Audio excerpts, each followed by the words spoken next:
सी ये एक तरीका है जो हम अपना सकते हैं, जो पेड़ों की समस्या आ रही है शहरों के बीच में, और उन सब चीज़ों के निवारण के रूप में।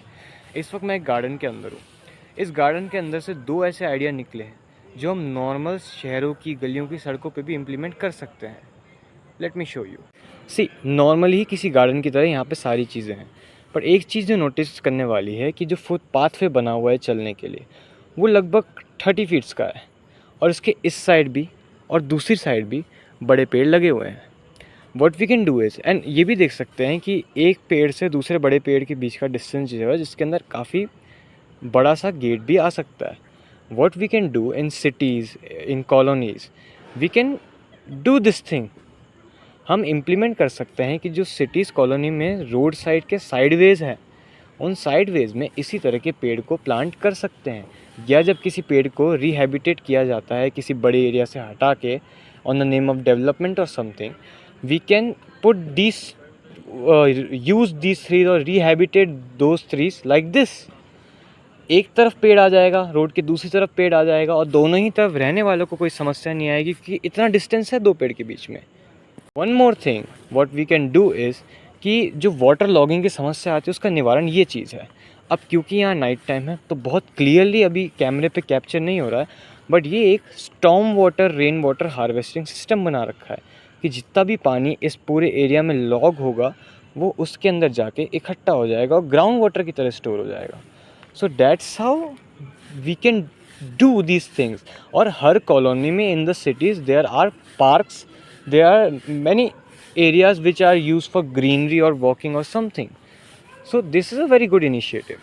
So एक कॉलोनी रोड के अंदर अगर 10 पेड़ भी गाड़ दिए गए 5 each side, so what it can do, first thing, ये हमारे बिजली का खर्चा बचाएगा। गर्मी के टाइम पे काफ़ी ज़्यादा तेज़ गर्मी पड़ती है, उस टेम्परेचर को ये मेंटेन करेगा, उसको कंट्रोल करेगा। तो सभी पब्लिक का बिजली का खर्चा बचेगा, जिससे गवर्नमेंट को भी पैसा बचेगा। जो बजट आता है उसमें से काफ़ी सारा बजट इन्हीं चीज़ों की मेंटेनेंस में जाता है जो बचेगा। दूसरी चीज़, टेम्परेचर मेंटेन होगा ही। तीसरी चीज़, वाटर लॉगिंग की समस्या जो आती है उसका निवारण होगा। राजस्थान में हम देखते हैं बीसलपुर डैम के ऊपर काफ़ी ज़्यादा डिपेंडेंसी रहती है।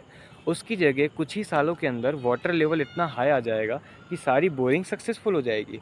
और इस तरह के अगर हार्वेस्टिंग सिस्टम यूज़ हो गया तो फिर हर कॉलोनी के अंदर ही हार्वेस्टिंग के पूरी मैनेजमेंट रहेगा, वाटर मैनेजमेंट कॉलोनी के अंदर ही रहेगा कॉलोनी का, which is a very good thing. हम लोगों के लिए पानी और बिजली दोनों ही काफ़ी चीप हो जाएगी, और गवर्नमेंट को भी इन चीज़ों पे इतना इन्वेस्टमेंट नहीं करना पड़ेगा। And then you can do development, whatever development you want to do. If you are trying to remove acres of land, you can do that. Just rehabilitate those trees within the cities, और इससे homogeneity भी बनी रहेगी। Homogeneity ऐसे बनेगी कि उस शहर के अंदर ऐसा नहीं होगा कि कोई एक एरिया में बहुत ही ज़्यादा डेंस सिटी बनी हुई है और एक एरिया में फॉरेस्ट। मेंटेन रहेगा, पॉल्यूशन लेवल मेंटेन रहेगा। हमारे शहर में कभी पॉल्यूशन की समस्या ही नहीं आएगी। और सबसे बड़ी बात, हम इसे प्रमोट कर सकते हैं टूरिज़्म के नाम पे, ग्रीन सिटी की तरह, कि हमने अपनी पूरी सिटी को A to Z green city बना रखा है, जिससे फुटफॉल बढ़ेगा। हम देखते हैं कि विदेश से लोग स्लम्स देखने आते हैं, जिसे देखते हुए और लोग स्लम्स देखने आते हैं। इससे बेस्ट ये होएगा कि विदेश से लोग ये देखने आएंगे कि इन्होंने एक्चुअली ग्रीन सिटी इम्प्लीमेंट करी है, और उसको देखते हुए और लोग आएंगे, जिससे टूरिज़्म भी बढ़ेगा। तो ये तो सोलो आने अच्छी चीज़ है जो हमें इम्प्लीमेंट करनी है, और इसके लिए गवर्नमेंट को कोई बहुत बड़ा खर्चा नहीं करना है। It's not even a few crores, it's not even that. और इतना करने की ज़रूरत ही नहीं है, जो बजट ये रोड्स में देते हैं उसी बजट में हो जाएगा। So this is a idea, this is a vision, this is a pathway which we can do to eradicate not even one problem of environment, to eradicate several problems of public.